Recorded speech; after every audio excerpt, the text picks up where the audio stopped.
जय श्री कृष्णा मित्रों। पृष्ठ संख्या 240। शंकर चापु जहाजु सागरु रघुवर बाहुबलु बूढ़ सो सकल समाज चढ़ा जो प्रथम ही मोहि बस। शिव जी का धनुष जहाज है और श्री रामचंद्र जी की भुजाओं का बल समुद्र है।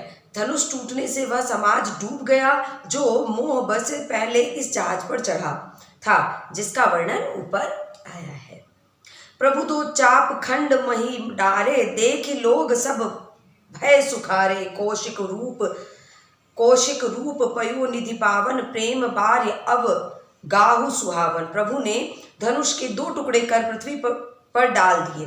यह देखकर सब लोग सुखी हुए। विश्वामित्र रूपी पवित्र समुद्र में जिसमें प्रेम रूपी सुंदर अथाह जल भरा है, विश्वामित्र जी भी बहुत प्रसन्न हुए। राम रूप राकेशु निहारी बढ़त बीच पुल कावली भारी। बाजे नभ गहे निशाना देव बधु नाचई करी गाना। राम रूपी पूर्ण चंद्र को देखकर पुल कावली रूपी भारी लहरें बढ़ने लगी। आकाश में बड़े जोर से नगाड़े बजने लगे। देवतागण गाना गाने और नाचने लगे। ब्रह्मा दिक्सर सिद्ध मुनीसा प्रभु ही प्रशंसहि देह असीसा। बरही सही सुमन रंग बहुमाला गावहि किन्नर गीत रसाला। ब्रह्मा आदि देवता सिद्ध और मुनीश्वर लोग प्रभु की प्रशंसा करके आशीर्वाद दे रहे हैं। वे रंग बिरंग के फूल मालाएं बरसा रहे हैं। किन्नर लोग रसीले गीत गा रहे हैं। अब उस धनुष के टूटने का जो उत्सव है वो मनाया जा रहा है, क्योंकि सभी के मन में यही था कि ये धनुष यही तोड़े। वो सबके मन की हुई है तो सब अपनी प्रसन्नता मना रहे हैं। रही भुवन भरी जय जय बानी धनुष भंग धुनि जात न जानी। मुदित कही जहत नर नारी भजे राम शुंभ धनु भारी। सारे ब्रह्मांड में जय जयकार की ध्वनि छा गई है, जिसमें धनुष टूटने की ध्वनि जान ही नहीं पड़ती। जहां तहां स्त्री पुरुष प्रसन्न होकर रामचंद्र ने शिव जी के भारी धनुष को तोड़ डाला। इस प्रकार की व्याख्या करते हुए नजर आ रहे हैं। दोहाय बंदी मागध सूत गण विरुद्ध पदी मति धीर करहि निछावर लोग सब हाय गए धन मणि चीर। धीर वाले बुद्धि वाले भाट मगाध और सूत लोग विरुदावली कीर्ति बखान कर रहे हैं। सब लोग घोड़े हाथी धन मणि और वस्त्र निछावर कर रहे हैं। झांझी मृदंग शंख सहनाई भैरु ढोल दुदुम्बी सुहाई। ताजहि बहु बजाने सुहाई जहत जूत बतिन मंगल गाई। झांझ मृदंग शंख सहनाई भेरी ढोल और सुहावने नगाड़े आदि बहुत प्रकार से सुंदर बाजे बज रहे हैं। जहां तहां युवती मंगल गाना गा रही है, मंगल गीत गा रही है।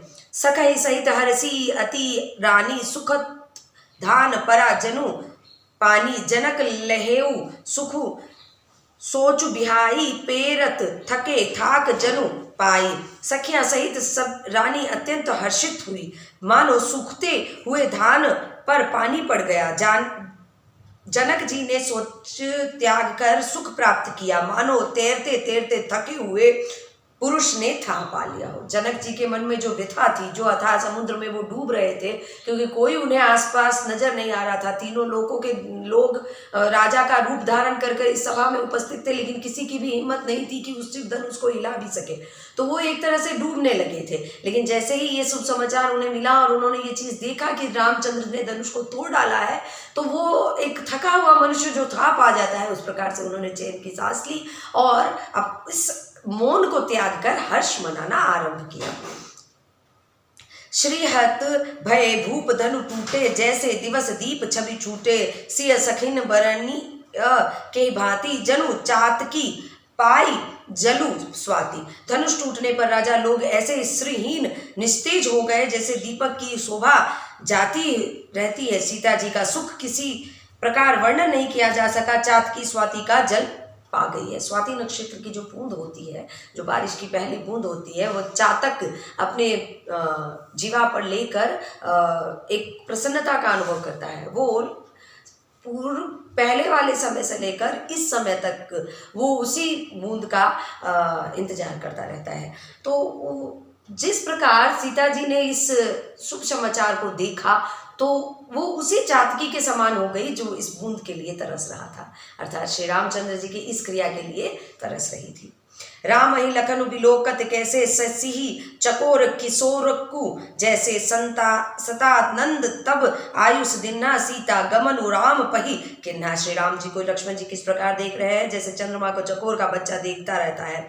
तब सतानंद जी ने आज्ञा दी और सीता ने रामचंद्र के पास गमन किया। अब सतानंद जी जो उस युद्ध का संचालन कर रहे थे, उन्होंने सीता जी को आज्ञा दी। दोहा है संग सखी सुंदर चतुर गाम ही मंगल चार गवन इकबाल मराल गति सुषमा अंग अपार। साथ में सुंदर सखिया मंगलचार करते हुए गीत गा रही है सीता जी, बाल हंसनी की चाल में चल रही हैं और अंगों में अपार शोभा हो रही है, क्योंकि उनके मन की हुई है, उनका पति उनके मन का है, तो उनके जो चलने की शोभा है वो भी अति सुंदर हो गई है, अंग पुलकित हो चुके हैं, जिससे उनकी सुंदरता और बढ़ गई है। और सतानंद जी ने आज्ञा दी कि अब आप वरमाला लेकर रामचंद्र के समक्ष आगमन कीजिए। तो आगमन हो रहा है उनका, गमन हो रहा है उनका।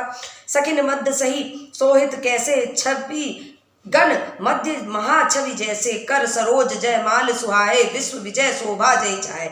सखियों के बीच में सीता जी कैसे सुशोभित हो रही हैं, जैसे कि छवियों के बीच में महाछवि सुशोभित होती है, सुंदरता के बीच में महासुंदरता शोभित होती है, उस प्रकार शोभित हो रही है। कर कमल में सुंदर जयमाला है जिसमें विश्व विजय की शोभा छाई हुई है, वो माला में भी विश्व विजय की शोभा छाई हुई है। तन सकोच मन परम अछाहु गूढ़ प्रेम लकी पर न काहो जाय समीप राम छवि देखी राही जनु कुंवरी चित्र अब रेखी। सीता जी के शरीर में संकोच है, मन में परम उत्साह, उनका गुप्त प्रेम किसी को जान नहीं पड़ रहा। समीप जाकर रामचंद्र की शोभा देखकर राजकुमारी सीता के चित्र में लिखी सी रह गई है।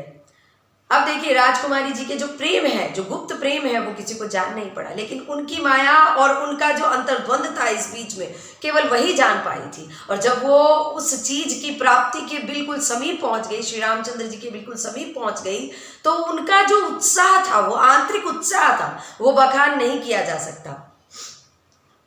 चतुर सखी लखी कह बुझाई परिहारा वहु जयमाला सुहाई सुनत जुगल कर माल उठाई प्रेम विबस परिहाई न जाए।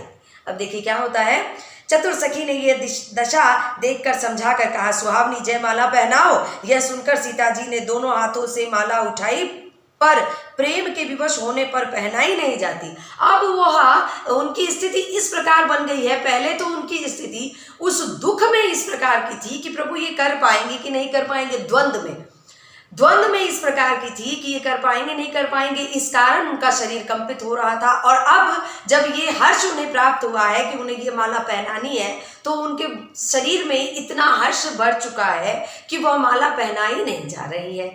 तो इस प्रकार मैंने पृष्ठ संख्या 240 और 241 पूर्ण कर ली है। अब कल हम सीता जी के जयमाला के बारे में आगे पढ़ेंगे। जय श्री कृष्णा, जय श्री राम।